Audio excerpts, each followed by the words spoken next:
Vamos a continuar con nuestro curso bíblico, teniendo en cuenta que la Biblia o el mundo de la Biblia es un mundo para nosotros bastante inmenso, profundo, y que merece la pena conocer un poco más profundamente todas las exigencias que uno debe saber históricamente acerca de la Biblia para poder interpretar correctamente los textos.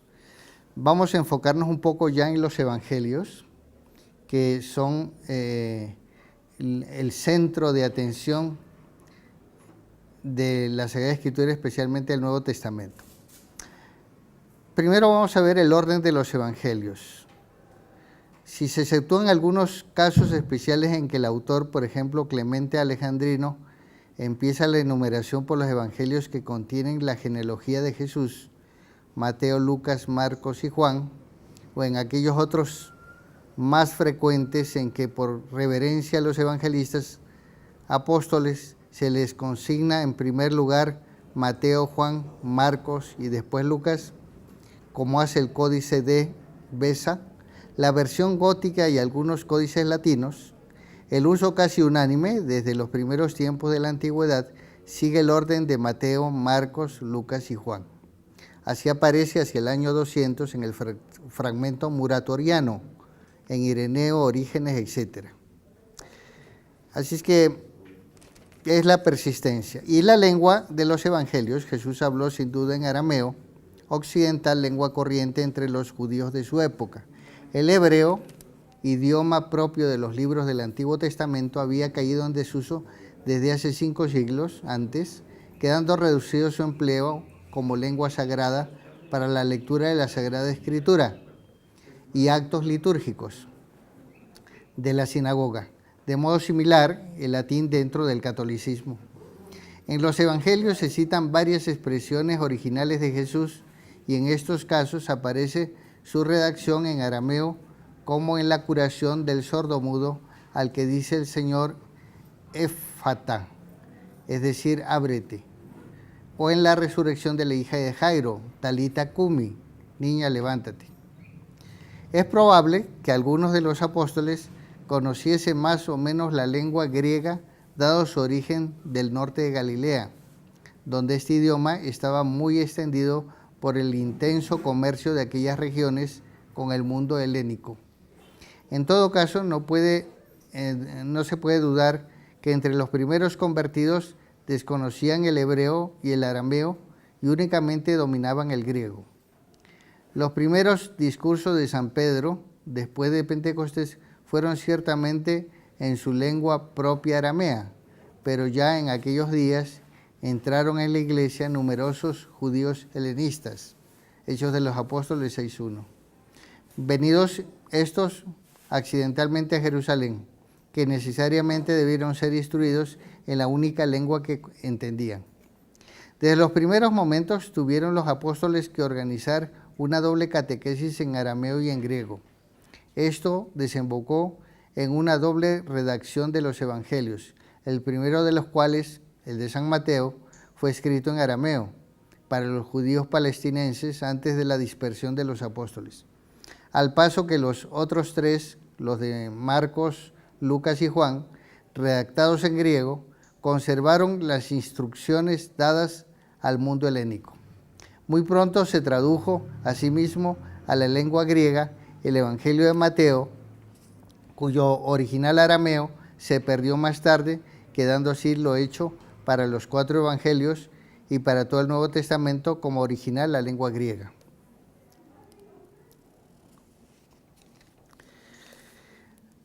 Cada evangelista, pues, está tomado por Dios para redactar su evangelio conforme a su forma de ser, su cultura y sus rasgos característicos. Vamos a fijarnos principalmente en cada evangelista.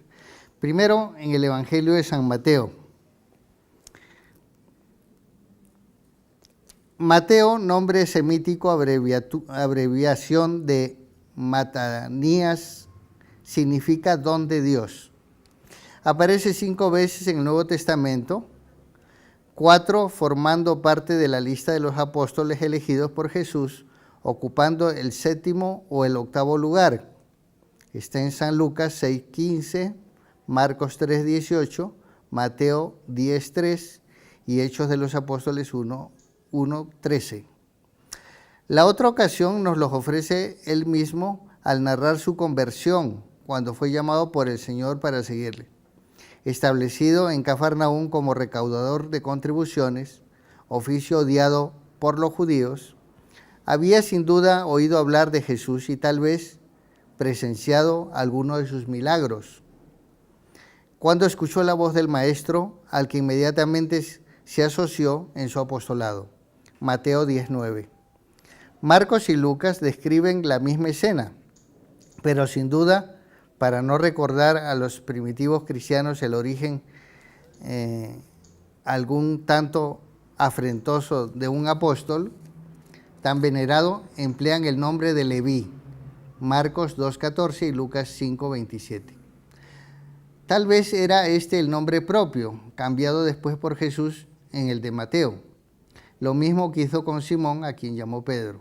O pudo ser muy bien que tuviese ya originariamente un doble nombre, como aparece en el tercer evangelista, que llevó ya en su hogar el de Juan y Marcos. Después de la ascensión del Señor, permaneció varios años evangelizando a los judíos de Palestina. Respecto al lugar de su apostolado posterior, las tradiciones son inciertas, dudándose entre Etiopía, Persia y Macedonia. La lengua empleada por el primer evangelista en su escrito está claramente atestiguada por Eusebio, Orígenes, Panteno, Ireneo, Papías en los testimonios antes citados, todos los cuales afirman unánimes que fue la hebrea. Sin duda, el sentido de esta palabra se refiere al dialecto arameo hablado en Palestina en los tiempos apostólicos. El hebreo, en su significación estricta, era lengua muerta desde hacía varios siglos y su empleo hubiera hecho inútiles para el pueblo los escritos evangélicos. La misma expresión de lengua hebrea emplean los Hechos al narrar el idioma usado por San Pablo para hablar a la plebe en Jerusalén. Hechos de los Apóstoles 21:40. Más tarde fue traducido al griego, según indicaciones, al tratar de la cuestión sinóptica. Tampoco puede suscitarse duda razonable sobre los destinatarios inmediatos del primer evangelio, que fueron los judíos convertidos al cristianismo. Esto lo pregonan claramente las voces de la tradición anteriormente escuchadas en los testimonios sobre su autenticidad. Lo comprueba la lengua aramea en que fue escrito y lo refrendan varias de las características ya indicadas con el uso de las locuciones específicamente nacionales: el lugar santo, el templo, los pecadores, los paganos, así como la fecha de traducción en las palabras aramaicas empleadas Racá, Belzebul, Corbanás, etc. Respecto a la fecha, tenemos algunos indicios que nos lo precisan dentro de ciertos límites. Las citas que de este evangelio encontramos en el siglo I nos obligan a poner su composición antes del año 95. El sermón escatológico del capítulo 24, con sus datos confusamente entremezclados, señalan una fecha en que aún no había tenido lugar la destrucción de Jerusalén, es decir, en un tiempo anterior al año 70. A esto debemos añadir el dato precioso de que nuestro primer evangelio fue compuesto para instrucción de los judíos convertidos y como continuación de la catequesis de San Mateo, cuando éste se hallaba a punto de abandonar Jerusalén, como dice Eusebio.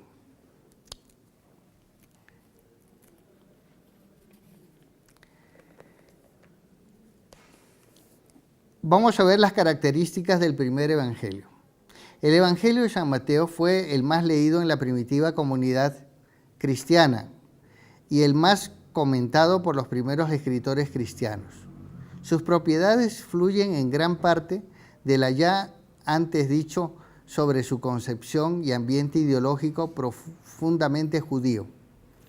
Ha merecido el nombre de rabino cristiano. La nueva ley de Jesús se recalca especialmente en el Evangelio de San Mateo, como continuación prevista por los profetas y perfeccionamiento completivo de la antigua alianza. Jesús no ha venido a abolir la ley, sino a coronarla. Mateo 5:17. Por eso se consigna casi al principio del Evangelio el Sermón del Monte, donde el precepto de no matar debe extenderse a no airarse contra el prójimo. El mandamiento de no adulterar ha de incluir el no mirar deshonestamente a la mujer ajena. El de no vengarse se perfeccionará hasta amar a los enemigos. Mateo 5:17 al 48. Las prácticas de la oración, el ayuno y la limosna de la ley judía han de quedar vivificadas por un nuevo espíritu de intención pura. Mateo 6, 1 y 16, 18. El pago escrupuloso de los diezmos quedará encuadrado dentro de un amplio horizonte de justicia, misericordia y fidelidad. Mateo 23, 23 y siguientes. Y de una manera general, todas las particularidades de la ley mosaica no han de ser sino expresión de un mandamiento central: amarás a tu Dios sobre todas las cosas y al prójimo como a ti mismo. Mateo 22:40. La ley cristiana es la ley mosaica sublimada hasta el sed perfectos como vuestro Padre Celestial es perfecto. Mateo 5:48. En conformidad con esta concepción, Jesús es presentado ante todo como el Mesías anunciado en el Antiguo Testamento para instaurar el nuevo reino de Dios. Es significativo en este aspecto el título del Evangelio, Libro de la genealogía de Jesús, Mesías, hijo de David, capítulo 1:1. Y sigue la prueba de su descendencia davídica según las predicciones proféticas. Hasta 70 citas del Antiguo Testamento se han contado en Mateo, frente a las 18 de Marcos y las 19 de Lucas y las 12 de Juan. Ciñéndonos a los textos estrictamente proféticos, de los 12 aducidos por Mateo, solo uno es común a los otros evangelistas. El primer evangelio se complace en exponer con gran relieve las prerrogativas mesiánicas de Jesús, desde su descendencia davídica, su persecución a muerte por parte de Herodes como presunto rey de los judíos y su proclamación de liberador del pecado, continuadas a lo largo de su vida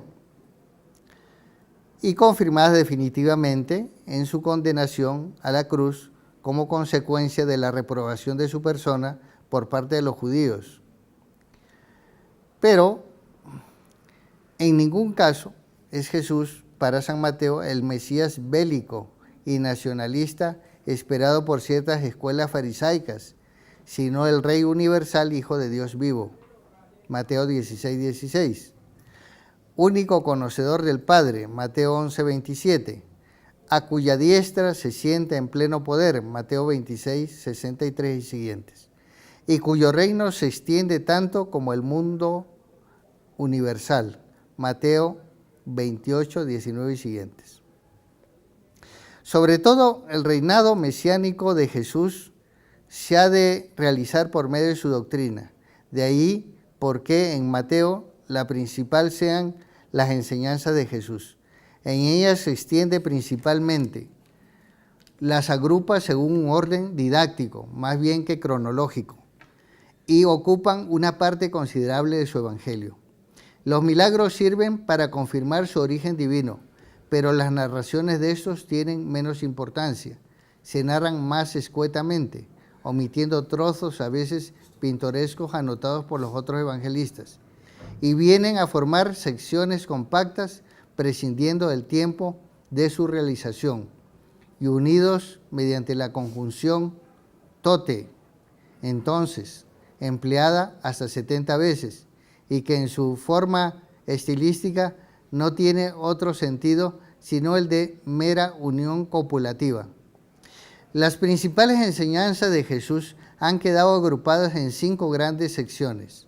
Primero, el Sermón de la Montaña, que sin duda no se pronunció de una sola vez.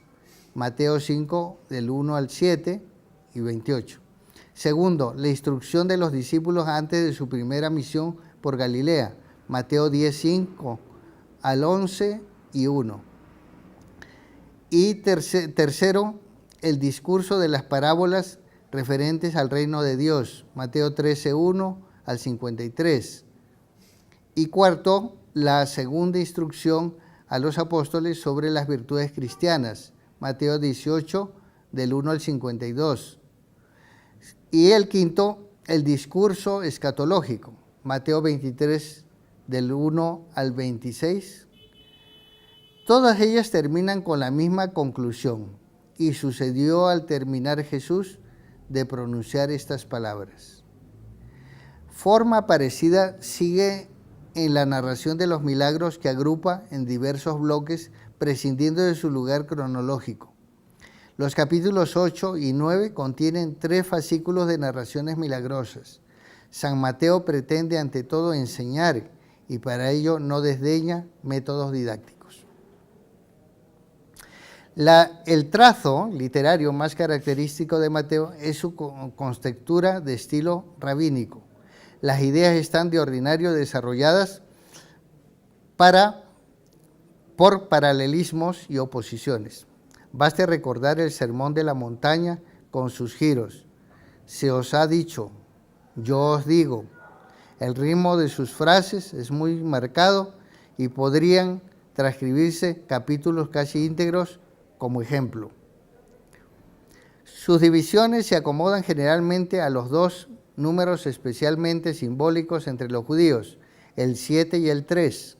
7 son las bienaventuranzas, 7 las peticiones del Padre Nuestro, 7 las parábolas descriptivas de la iglesia, 7 las imprecaciones contra los fariseos. La narración de los magos se divide en 3 secciones que comienzan de igual modo con un genitivo absoluto. En la enemistad se dan 3 grados: encolerizarse, proferir palabras encolerizadas e injuriar con el epíteto de loco. Y en ello corresponden 3 penas: juicio, concilio y fuego. Hay 3 grados de caridad: amar a los enemigos, hacerles bien y orar por ellos. La justicia de sus discípulos debe sobrepasar a la de los fariseos en 3 virtudes: limosna, oración y ayuno. Recuerda 3 modos de insistir en la oración: pedir, buscar, llamar. Del mismo modo, en la narración de milagros, propone 3 secciones separadas por otros incidentes, y en cada una de ellas se contiene el relato de 3 milagros, aun cuando uno de ellos contenga un doble hecho. Todo esto intensifica el color hebreo ya antes indicado.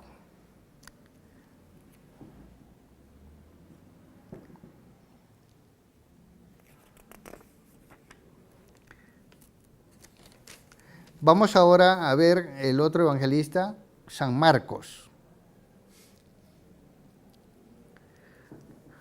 Tanto la antigüedad como la crítica reciente hasta nuestros días están concordes en atribuir el segundo evangelio a San Marcos. Este es un personaje del Nuevo Testamento que nos es bastante conocido. En su primera carta le designa a San Pedro como hijo mío, 1 Pedro 5:13, y en cuanto convertido por él. No cabe duda que es el mismo Juan Marcos que, según Colosenses 4:10, era sobrino de Bernabé.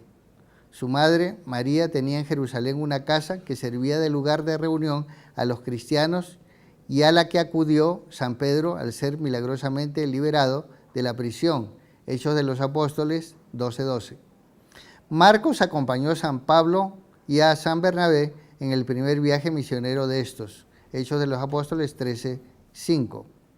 Pero luego se separó de ellos y regresó a Jerusalén.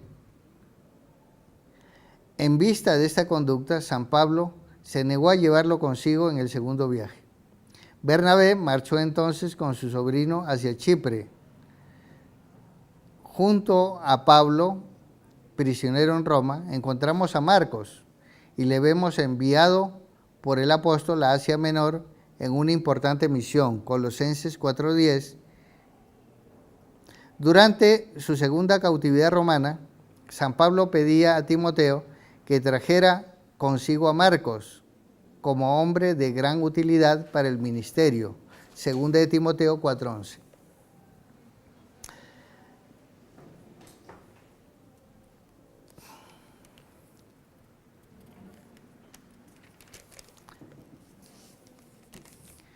No hay diferencia demasiado importante entre las varias fechas que suelen señalarse para este evangelio. Los datos de la crítica externa o interna nos conducen a una composición de Marcos anterior al año 70, cuando Jerusalén quedó destruida. La relación de anterioridad que existe entre el segundo y el tercer evangelio nos induce a colocar a Marcos antes del año 63, pues eso parece ser la fecha límite de la composición del evangelio de Lucas, como se sabe.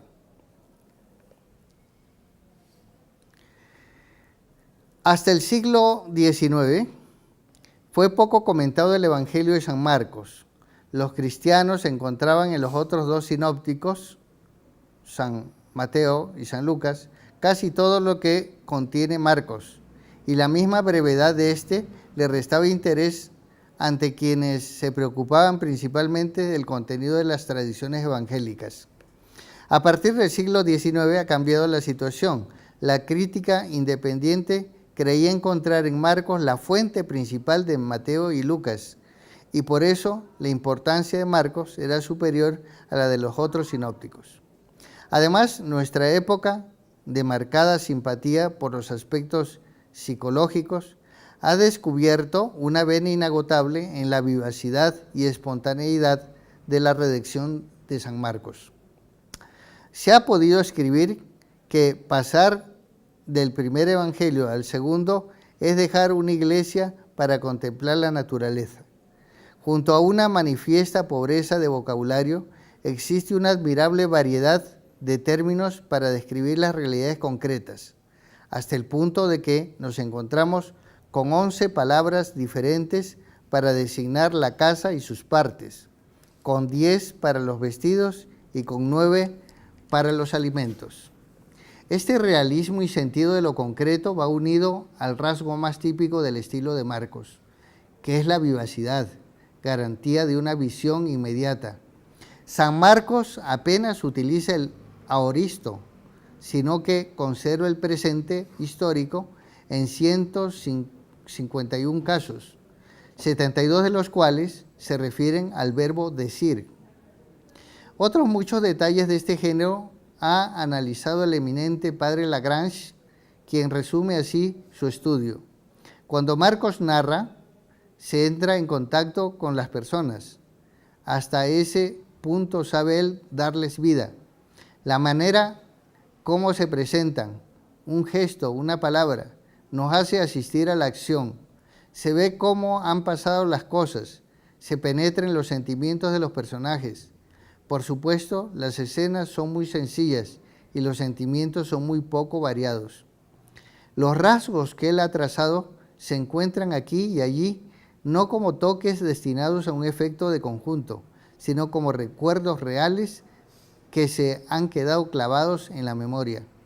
Son hechos que no ayudan nada a la lección moral o apologética. No hacen el milagro más asombroso, no realzan la personalidad de Jesús. Están en la narración porque han estado en la realidad. Si del estilo pasamos a la teología de Marcos, diríamos que esta es la teología del secreto mesiánico. Marcos hace resaltar más que ningún otro evangelista el carácter misterioso de la revelación hecha por Jesús.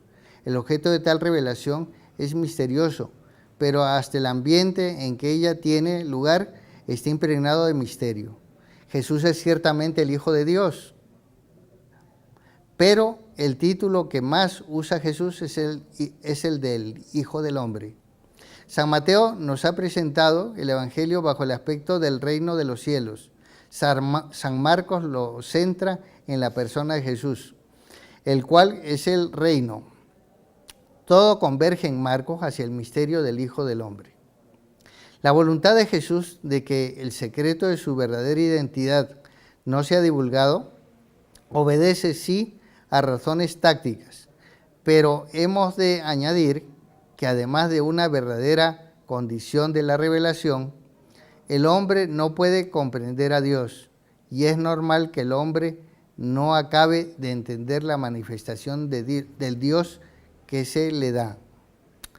Una expresión gráfica de la teología de Marcos sería la de que este es el Evangelio de antes del domingo de Pascua, lo cual no significa en modo alguno que no esté en él atestiguada la resurrección, sino que el ambiente en que se mueve el Evangelio refleja aquella primera impresión de misterio que hubo de dominar a los apóstoles en el trato diario con el Hijo del Hombre. Pasamos pues al Evangelio de San Lucas. Apenas se encuentran autores que hayan negado la autenticidad del Evangelio de San Lucas, a no ser Loisy y Hunt. El filólogo inglés A. Clarke hizo una larga contraste que quería demostrar contra las tesis exhaustiva que había hecho Harnack, que por solos argumentos internos no era posible concluir que es uno mismo el autor del tercer evangelio y el de los Hechos de los Apóstoles. Estas actitudes negativas no han encontrado prácticamente eco ninguno, por lo que puede decirse que todos están hoy de acuerdo en admitir con la tradición que San Lucas es realmente el autor del evangelio que lleva su nombre. El tercer evangelio no revela directamente el nombre de su autor, pero la tradición es muy firme en atribuir este libro a San Lucas, médico y discípulo de San Pablo. Los testimonios explícitos arrancan, como veremos, del siglo II. La afirmación de la tradición de que Lucas es compañero de San Pablo lo confirma en los Hechos de los Apóstoles. Este libro, que como lo advierte su prólogo, es del mismo autor que el tercer evangelio. Emplea frecuentemente, a partir del verso 10 del capítulo 16, la primera persona del plural, designándose a sí mismo como seguidor de San Pablo en sus viajes, desde que se une a él a su paso por Troade en el segundo viaje de misión. Probablemente Lucas se había hecho cristiano bastante pronto, ya que San Pablo no le da en sus cartas el nombre de hijo, como suele hacerlo con los cristianos por él convertidos. Algunos, como San Jerónimo mismo, creen que San Pablo se refiere a él al hablar del hermano cuya alabanza está en todas las iglesias a causa del Evangelio. 2 Corintios 8:18. Lo que es evidente es que San Pablo le coloca entre sus colaboradores Filemón, Filipenses 24. Lucas no era judío, sino muy probablemente un pagano convertido. Su nombre parece ser el nombre griego de Lucanus, abreviado. De hecho, varios manuscritos de la antigua versión latina titulan su evangelio Secundum Lucanum. Conforme a los testimonios antiquísimos que veremos, nació en Antioquía de Siria. De su vida y apostolado no sabemos con certeza, sino lo que él mismo nos cuenta en los Hechos de los Apóstoles. De sus viajes con San Pablo. En las cartas de Lucas es designado como el médico querido, Colosenses 4:14. Y en su evangelio quedan algunas frases que hacen recordar esta profesión del autor. San Epifanio nos dice que evangelizó la Galia, Italia, Dalmacia y Macedonia, mientras otros autores colocan su actividad apostólica en Egipto, una vez muerto San Pablo. El prólogo monarquiano a su evangelio nos añade que murió en Bitinia. Y hay que aumentar esto, que según la arqueología está enterrado en Padua, sus restos, así como San Marcos tiene reliquias en Venecia.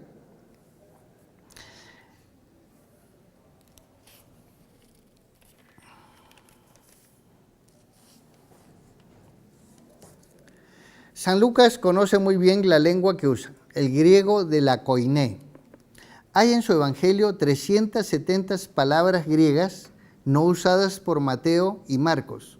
Sobre todo tiene las maneras de unir las frases propias de los griegos, con las partículas no meramente hilativas, como en Marcos, sobre todo, y también Mateo y San Juan, sino con ciertas oposiciones entre las frases por las partículas men, de, etc. Usa también mucho las construcciones optativas, que hace acompañar la partícula an al verbo. No es, sin embargo, un escritor clásico elegante. Lucas dedica su evangelio a un tal Teófilo, nombre que no ha de tomarse en sentido simbólico, sino que se trata de un nombre propio, muy usado entonces entre judíos y gentiles, y que pertenece aquí a una persona histórica que desconocemos. San Lucas le da el título de muy noble por tener cierta posición, aunque no fuera precisamente de la nobleza. Según el proemio del libro, este es para la instrucción del destinatario, al cual la dedicatoria le confiere, con la propiedad del escrito, la obligación de cuidar de su divulgación.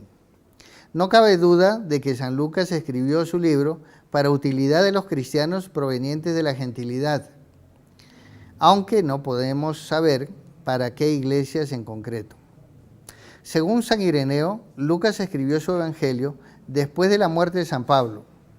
No nos dice, en cambio, dónde lo escribió, como lo hace con Mateo entre los hebreos en Palestina y con Juan en Éfeso. San Jerónimo, tomándolo quizás de un antiguo prólogo, nos dice que lo escribió en la región de Acaya y Boecia. Los otros testimonios antiguos no nos dicen nada sobre la fecha en concreto.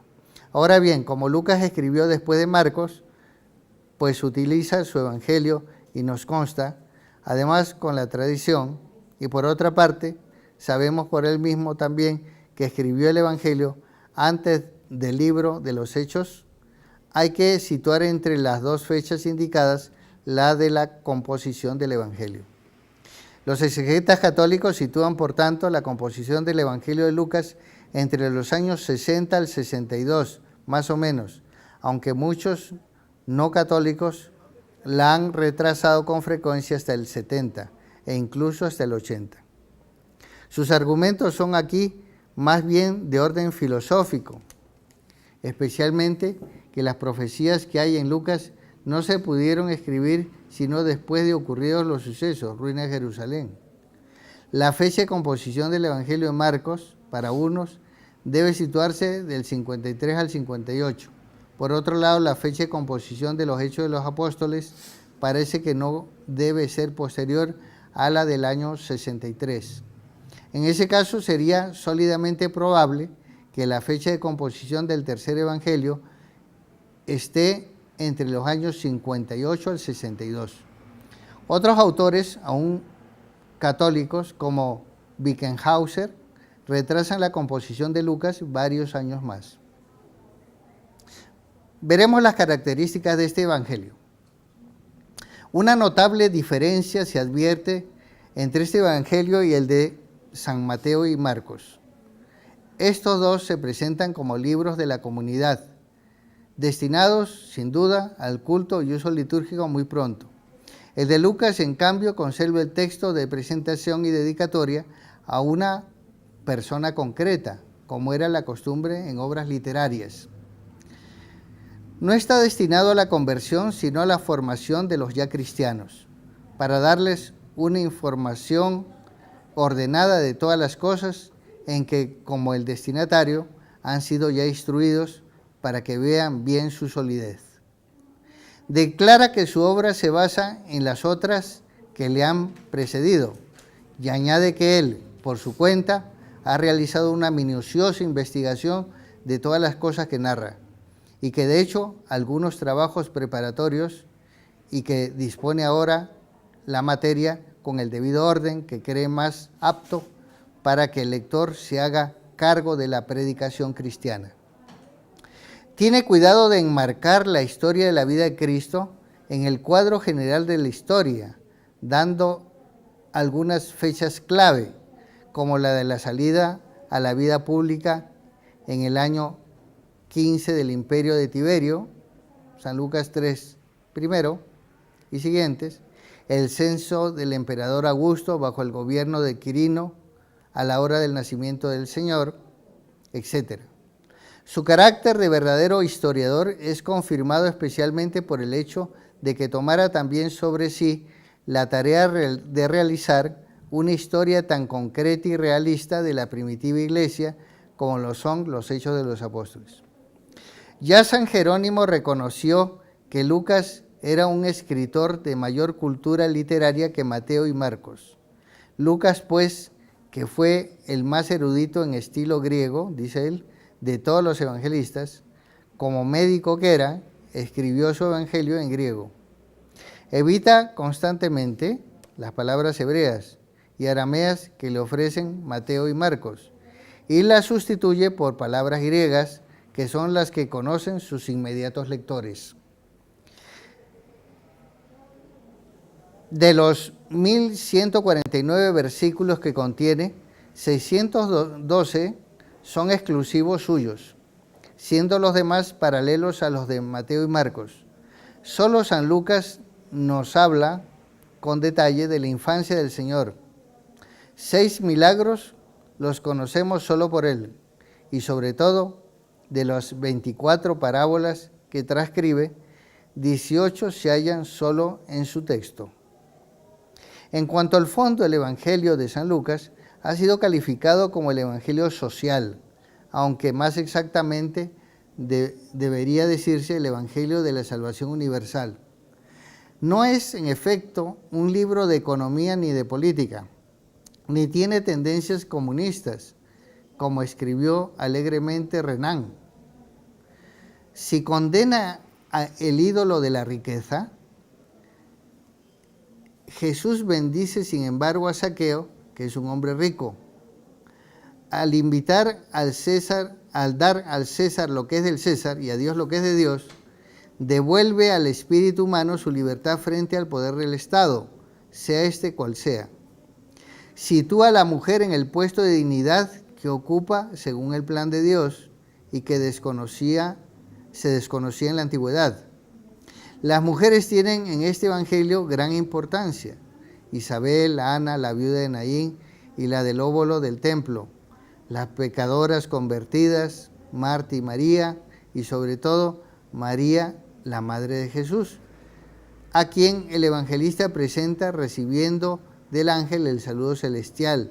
Dios te salve, María, llena de gracia, el Señor es contigo. Son mujeres las que lloran junto a la cruz en el sepulcro, y ellas reciben de Jesús resucitado la misión de llevar a los apóstoles el primer mensaje de su resurrección. Recogiendo todos estos detalles, Lucas está de acuerdo con San Pablo, para quien ya no hay judío ni griego, esclavo ni libre, hombre ni mujer, porque todos sois uno en Cristo Jesús. Gálatas 3:28. Es en efecto el aspecto universal de la salvación de Dios, trae al mundo por Jesucristo y que alcanza a los samaritanos, a los pecadores, a los gentiles y a todos los hombres. Es finalmente un evangelio que insiste en el fondo espiritual y que muestra toda la actividad de Jesús como promovida por el Espíritu Santo, como lo hará en los hechos respecto a la vida misma de la iglesia naciente. Las prácticas de la vida cristiana, leyes de deshacimiento, pobreza y penitencia, aparecen como dentro de las exigencias del amor divino y unidos al gozo de la unión con Dios. La presentación misma de la persona de Cristo adquiere un tinte determinado en el Evangelio de San Lucas. es ante todo el Salvador, el deseado de las naciones, que trae la paz, la misericordia, la consolación, la redención universal. Como escribió afortunadamente Dante, Lucas ese es el escriba de la mansedumbre de Cristo.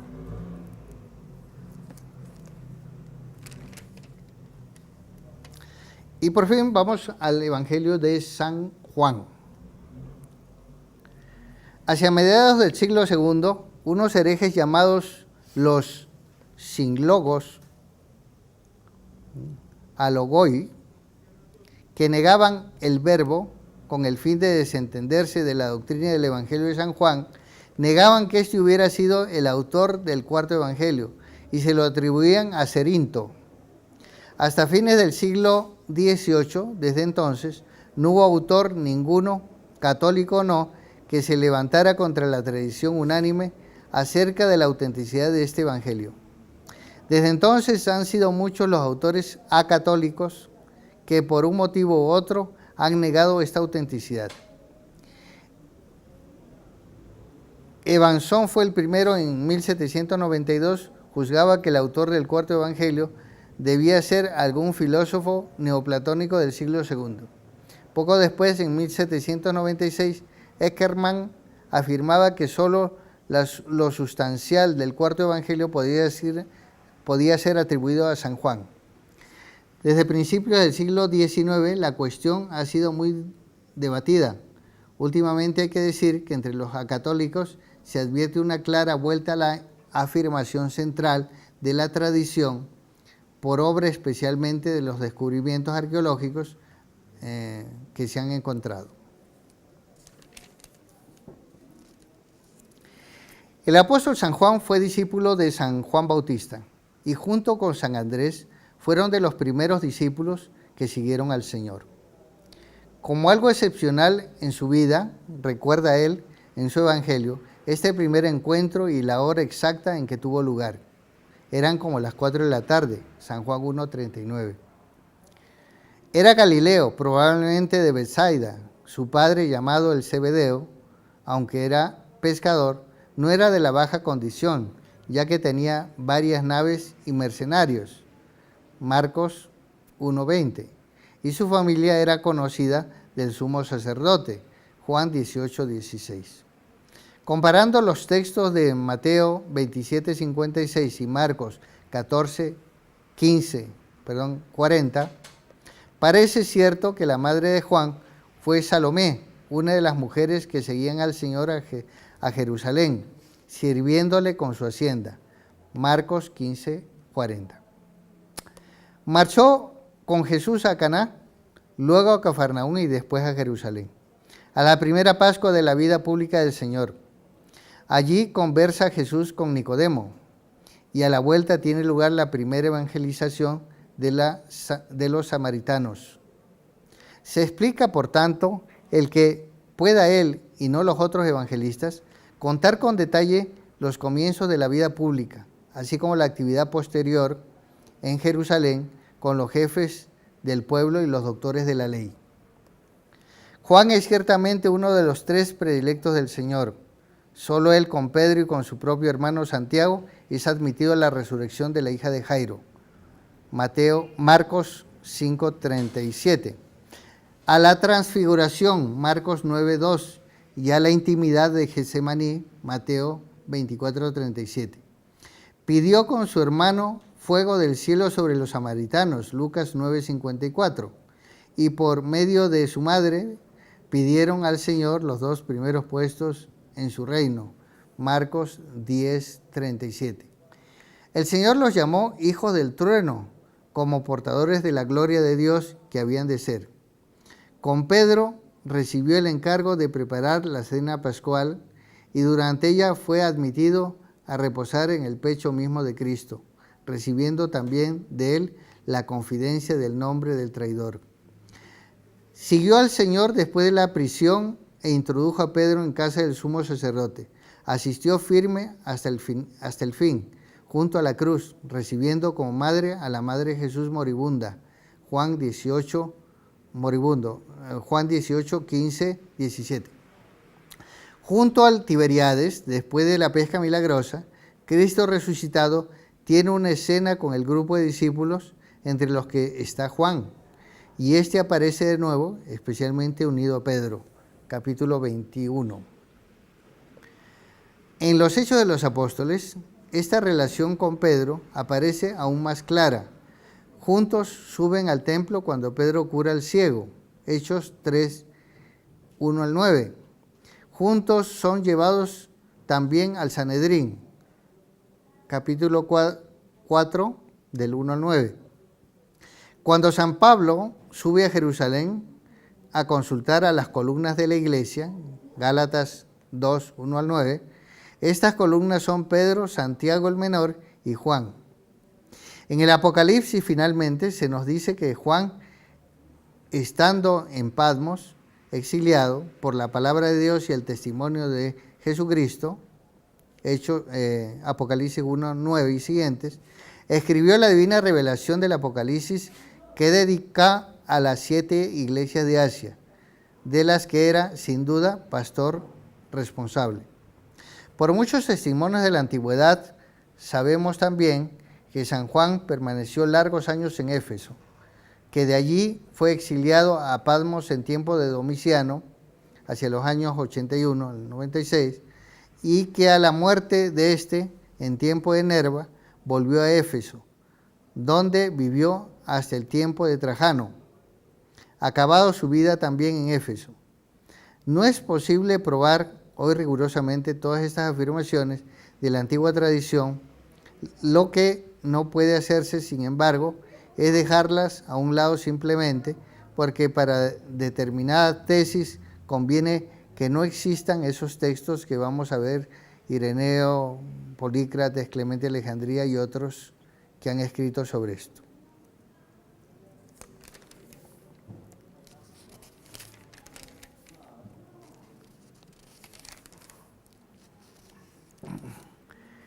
Es verdad que el ritmo hebreo es más sensible en el Evangelio de San Juan que en los otros libros del Nuevo Testamento, siendo muy característico sobre todo el prólogo y el discurso de la cena.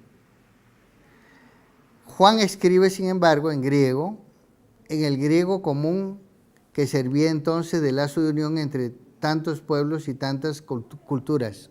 Su griego es, en consecuencia, más bien mediocre, incluso menos rico que el de Marcos, lo cual no hace sino resaltar más el inimitable estilo interior con que Juan logra expresar las cosas divinas, que trata de la manera más acomodada de ellas. Juan no escribe para gentiles o judíos a fin de ganarlos para Cristo, sino directamente para cristianos. A la vez su libro está todo él escrito como un libro de lucha abierta contra el judaísmo, de modo que las disputas de Cristo con los judíos, sus adversarios, ocupan gran parte del cuarto evangelio, siendo bajo este aspecto una especie de tesis de su obra esta frase que coloca al fin del prólogo: la ley fue dada por Moisés, la gracia y la verdad vino por Jesucristo. San Juan 1:17. Según los testimonios que hemos transcrito, la tradición añade que Juan escribió su evangelio contra algunos herejes concretos, el gnóstico Cerinto y Ebión, a ruego de los obispos de Asia. No hace polémica directa con ellos, pero el evangelio está muy unido a la primera carta de San Juan, y esta sí que es un escrito directamente antinóstico.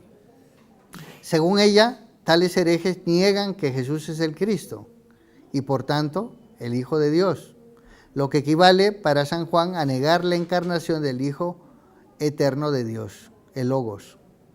Contra ella recalca la carta que Cristo vino en carne, en sentido fuerte, es decir, que el Hijo se hizo carne, se hizo hombre, realmente, y que no basta decir que habitó en la carne, como querían los gnósticos.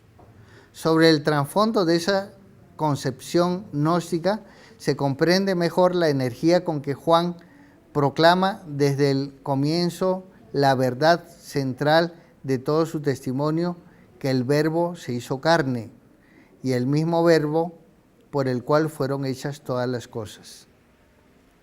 Juan 1:3. Sobre la fecha de composición del cuarto evangelio, parece que puede darse como moralmente cierto el año 90, poco más o menos.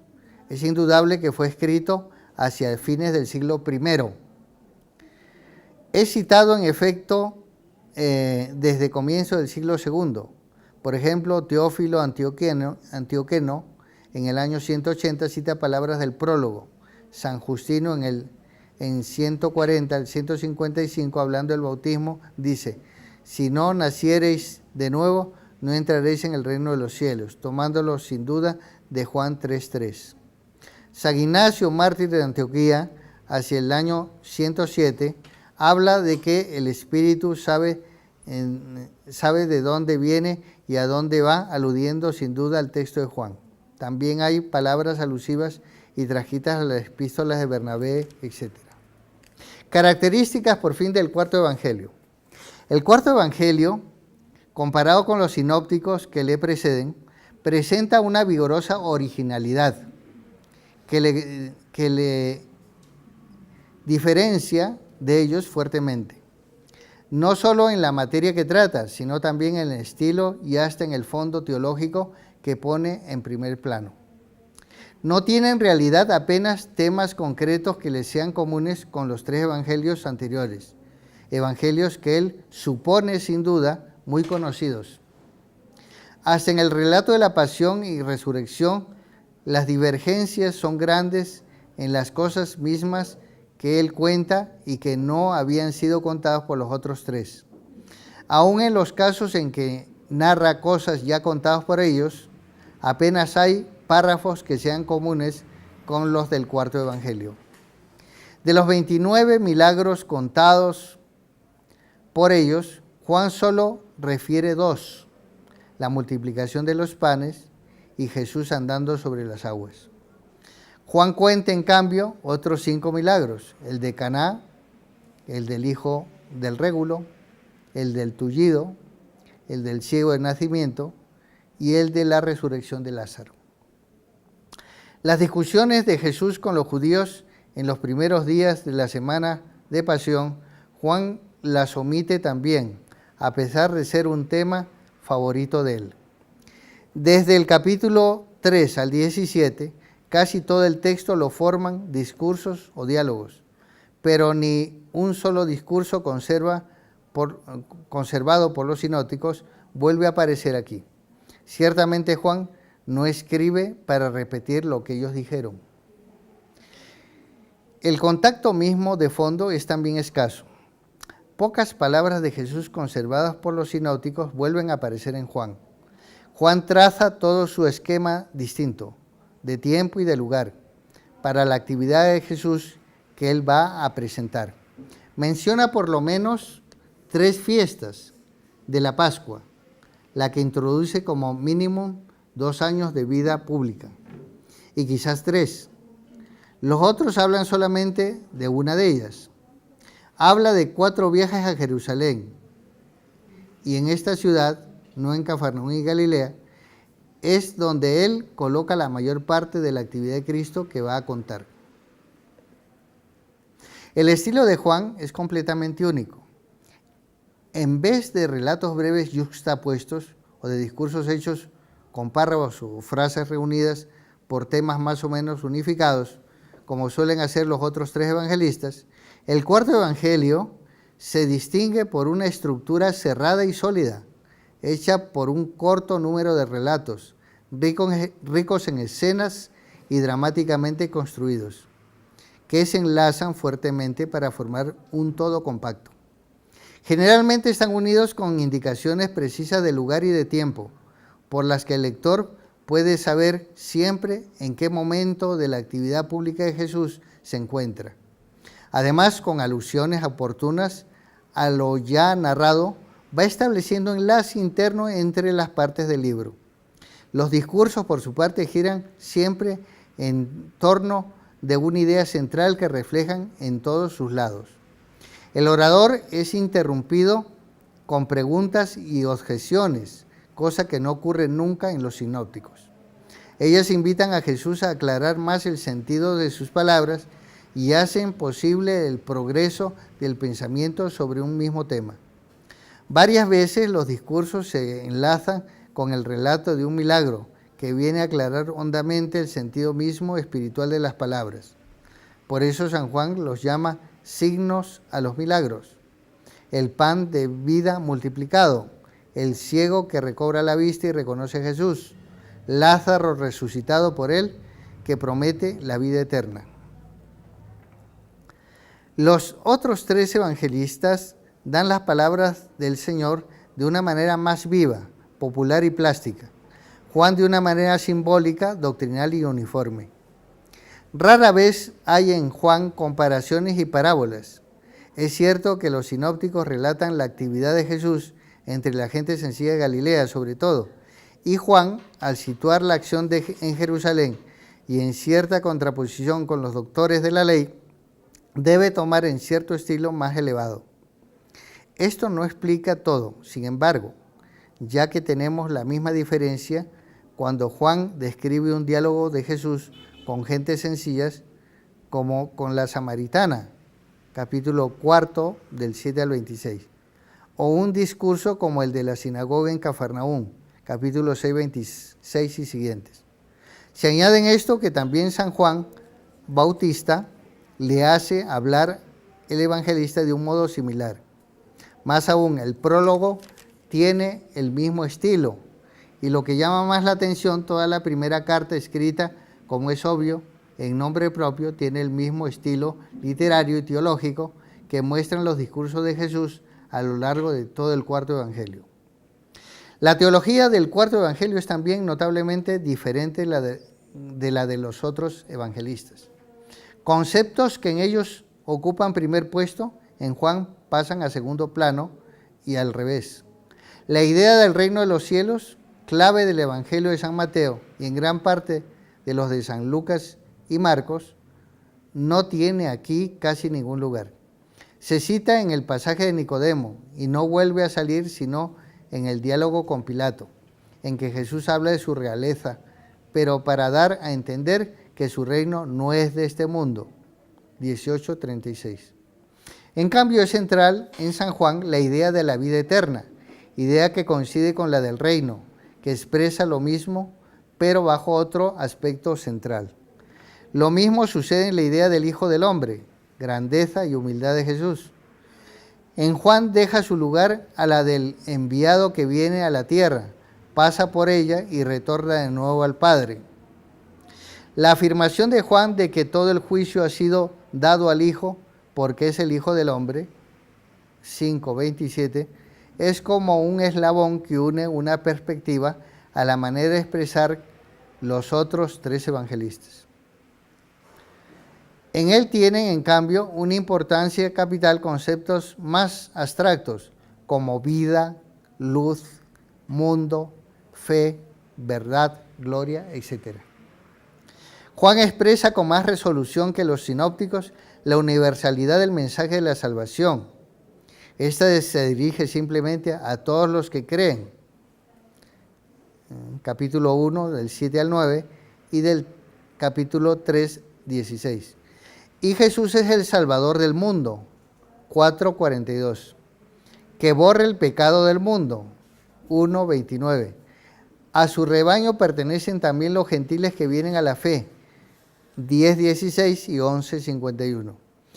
No se preocupa para nada de las polémicas de Jesús con los rabinos sobre la interpretación rabínica de la ley judía. Las discusiones que él consigna con tanto vigor, tratan directamente de la fe o incredulidad, de aceptar o rechazar a aquel que el Padre ha enviado, en favor del cual está todo el Antiguo Testamento, como Juan tiene buen cuidado de consignar con frecuencia. Del mismo modo, las cuestiones de moral, que ocupan mucho espacio en los otros, en Juan apenas tiene lugar. Toda la moral se resume para él en el precepto del amor fraterno, como recordará admirablemente en su primera carta. Es cierto que Jesús habla diversas veces en el Evangelio de San Juan de la guarda de los mandamientos. Capítulo 14 del 15 al 21 y 15 del 10 y 14, pero sin entrar nunca en detalles concretos. El centro de la exposición de San Juan lo ocupa el misterio de la persona misma de Jesús, la revelación que el Hijo Eterno de Dios hace de sí mismo al mundo, su naturaleza interior anterior al mundo, su relación con el Padre que le ha enviado para salvar al mundo.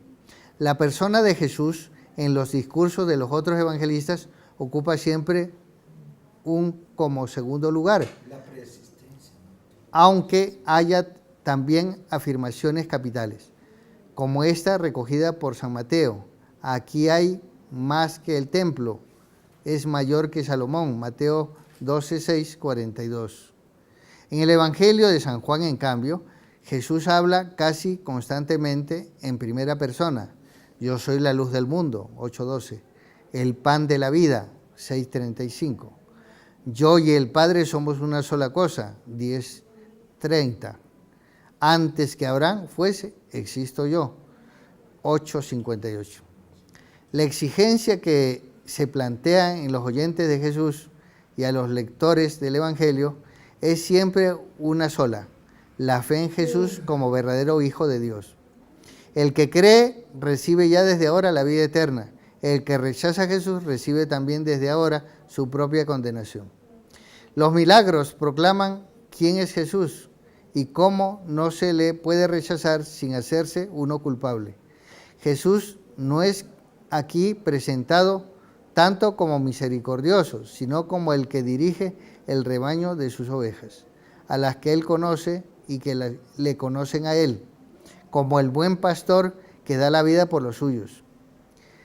No divide el mundo entre buenos y malos, sino, ante todo, de modo radical entre creyentes e incrédulos, es decir, entre los que aceptan a Jesús y son hechos así hijos de Dios, y aquellos otros que en sus tinieblas, las de sus malas obras, excluyen la luz y quedan dentro del mundo destinado a la perdición.